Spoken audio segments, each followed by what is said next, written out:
Hello friends, welcome to another video. Myself Hafiz Mohammad Adnan. So friends, आज मैं बहुत ही एक इम्पोर्टेंट वीडियो बनाने जा रहा हूँ।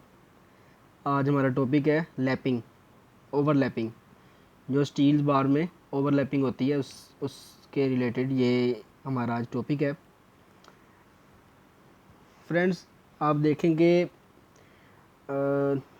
लेट्स सपोज ये दो आपके सामने दो बार्स हैं ऐसे। तो हमारी साइड पे आपको पता है कि जो स्टील बार है उसकी लेंथ 40 फीट या 50 फीट तक होती है। तो हमने ओवरलैप करके आगे हमने पूरी स्लैब का जो है ना स्टील फिक्सिंग करनी होती है। तो फ्रेंड्स, इस तरह ये डिस्टेंस है, इसको हम ओवरलैपिंग बोलते हैं। यहाँ से यहाँ तक ये ओवरलैपिंग है, लैपिंग इसको बोलते हैं, स्टील की लैपिंग।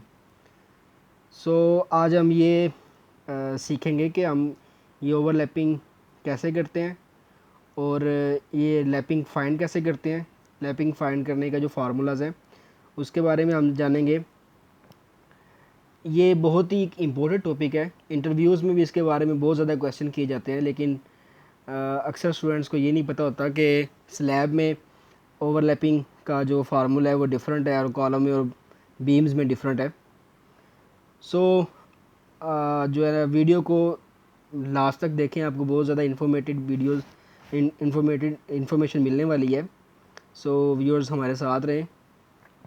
सबसे पहले आप देखेंगे ये जो मैंने एक सेक्शन बनाया है, ये सेक्शन है, इसका ये वाला जो पोर्शन है इसको बोलते हैं कंप्रेशन जोन।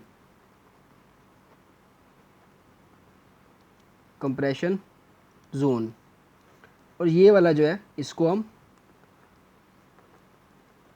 टेंसाइल जोन बोलते हैं, ठीक है।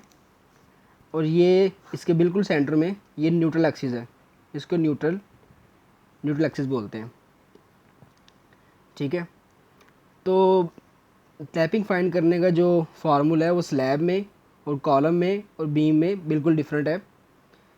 तो इसको हम समझेंगे। अच्छा, ये जो हमने एक सेक्शन जो बनाया है ये सिंपली सपोर्टेड बीम का सेक्शन है।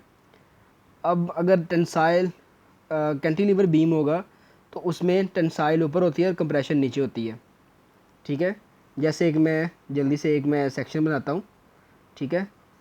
ये देखें, ये इसको फिर टेंसाइल बोलेंगे और ये कंप्रेशन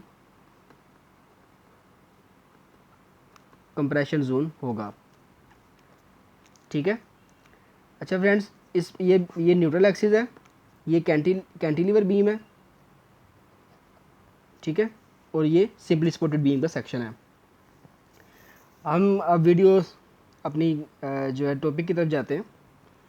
आप देखें कि जो स्लैब है इसमें लैपिंग फाइंड करने के लिए जो फार्मूला होता है वो 50D यूज़ होता है।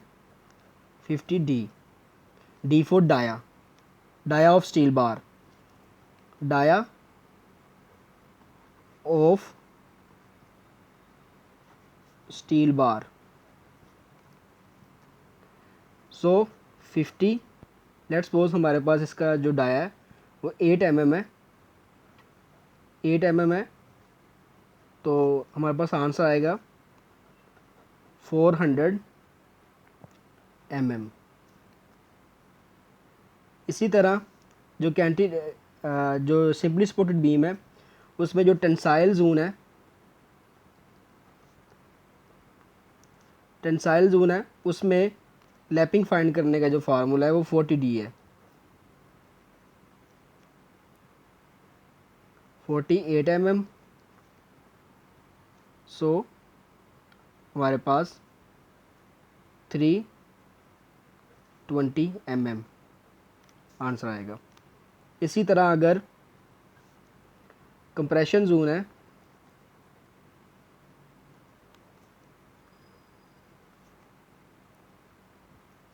उसमें 24D for dia of steel bar, 8 mm, 192 mm। मतलब 192 mm जो है यहाँ से यहाँ तक लैपिंग हम देंगे।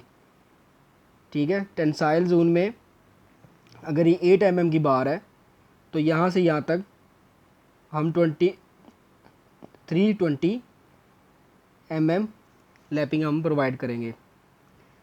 इसी तरह फ्रेंड्स आप देखें कि ये एक बीम है, ये बीम है। अभी हम देखेंगे कि हम बीम में और स्लैब में ओवरलैपिंग कैसे प्रोवाइड करते हैं। लेट्स सपोज ये एक बीम है, इसका ये सेंटर है, centre point CP, centre point. ठीक है, लेट्स सपोज ये 2 बार्स हैं। हम कभी भी सेंटर में, मतलब बीम के सेंटर में ओवरलैपिंग प्रोवाइड नहीं करेंगे। ठीक है, यहाँ तो सेंटर से हटा के ओवरलैपिंग आनी चाहिए, मतलब इस जगह पे, यहाँ पर, इस जगह पे बीम से हटा के, मतलब सेंटर में ना हो, क्योंकि आपको पता है किसी भी बॉडी का तमाम जो उसका वेट है वो उसके सेंटर पॉइंट पे असर कर रहा होता है, इसलिए ओवरलैपिंग सेंटर में नहीं होनी चाहिए। इसी तरह अगर एक ऐसे स्लैब है उसमें ये डिफरेंट बार्स हैं, आपने चेंज सेंटर टू सेंटर पे अगर आप स्टील प्रोवाइड कर रहे हैं तो किसी भी सूरत में तमाम जो बार्स हैं उनमें एक ही जगह पे ओवरलैपिंग प्रोवाइड नहीं करनी चाहिए। लेट्स सपोज अगर आपने इस वाली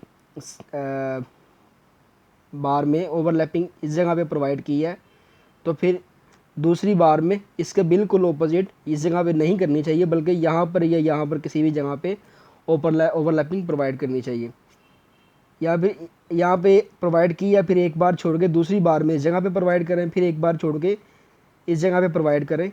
इनको हटा के किसी इस जगह पे या इस जगह पे ओवरलैपिंग प्रोवाइड करनी चाहिए। ठीक है, इसका मकसद ये होता है कि अगर यहाँ से स्लैब जो है वो फेल होती है इस जगह से, तो फिर वो सारे जो स्टील हैं वो यहाँ से निकल आते हैं बाहर। ठीक है, तो ये किसी भी सूरत में इसको एक ही जगह से ओवरलैपिंग स्टील में प्रोवाइड नहीं करनी चाहिए। ठीक है फ्रेंड्स, इसी तरह अगर आप बीम में भी क्योंकि उसका सारा वेट उसके सेंटर पे असर कर रहा होता है, तो इसके सेंटर पे ओवरलैपिंग नहीं होनी चाहिए, बल्कि सेंटर से हटा के ओवरलैपिंग करनी चाहिए। आई होप आपको वीडियो अच्छी लगी होगी। मज़ीद इन्फॉर्मेटिव वीडियोस के लिए हमारे पेज को सब्सक्राइब करें, हमारी वीडियो को लाइक करें और इसे अपने फ्रेंड्स के साथ शेयर करें। सो मिलते हैं किसी नेक्स्ट वीडियो में। टेक केयर, अल्लाह हाफिज़।